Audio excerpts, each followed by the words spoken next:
बृहन्मुंबई महानगरपालिका द्वारा शुरू किए गए पावसाला पूर्व कार्यों की समीक्षा और नालों की गाद सफाई का निरीक्षण आज किया जाएगा। इस निरीक्षण का कार्य विरोधी पक्ष नेता किशोरी पेडनेकर करेंगी। यह निरीक्षण दोपहर 12:30 बजे Pandit Jawaharlal Nehru road, Vakola bridge, Santa cruise स्थित क्षेत्र में किया जाएगा। निरीक्षण के दौरान मानसून पूर्व तैयारियों, जल निकासी व्यवस्था और नालों की सफाई कार्यों की स्थिति का जायजा लिया जाएगा। बीएमसी द्वारा शहर में जलभराव की समस्या से निपटने के लिए किए जा रहे कार्यों की समीक्षा भी इस दौरान की जाएगी।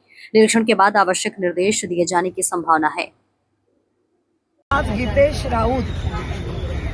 विनायक राऊत या नगरसेवकांनी विजिट मागितली आणि ती विजिट आम्ही आज दिली। हा वाकोला नाला आहे। या वाकोला नाल्यामध्ये अजूनही कुठलीही सुरुवात झालेली नाही।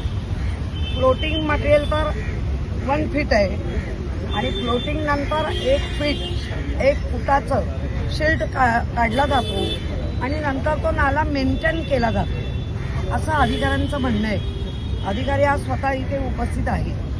आता अधिकाऱ्यांचं म्हणणं तेही आहे की या वाकोला नदी याचं नाल्याचं आम्ही आता टेंडर काढतो।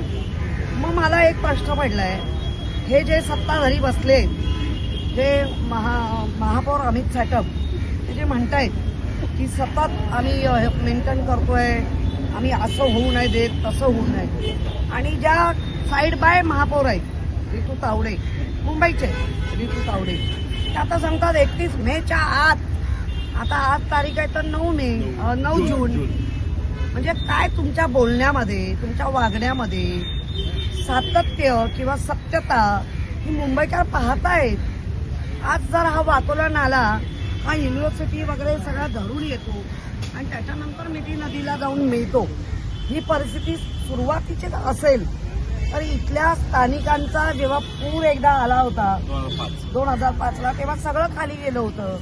त्याच्यानंतर आपण ड्रीमस्टारसारखा एक प्रकल्प आणला, बऱ्याच मुंबईकरांना त्याच्यामध्ये राहत दिली, त्या उदचन केंद्रांची संख्या वाढवल्या, अजूनही माहूल आणि मोगरा व्हायचा बाकी आहे। त्यामुळे जैसे बोले पैसे चाले त्याची वंदावे पाऊले असं संतांनी म्हटलंय। आता उलट म्हणावं लागेल, न बघता बोले न बघता चाले, त्यांना काय बोले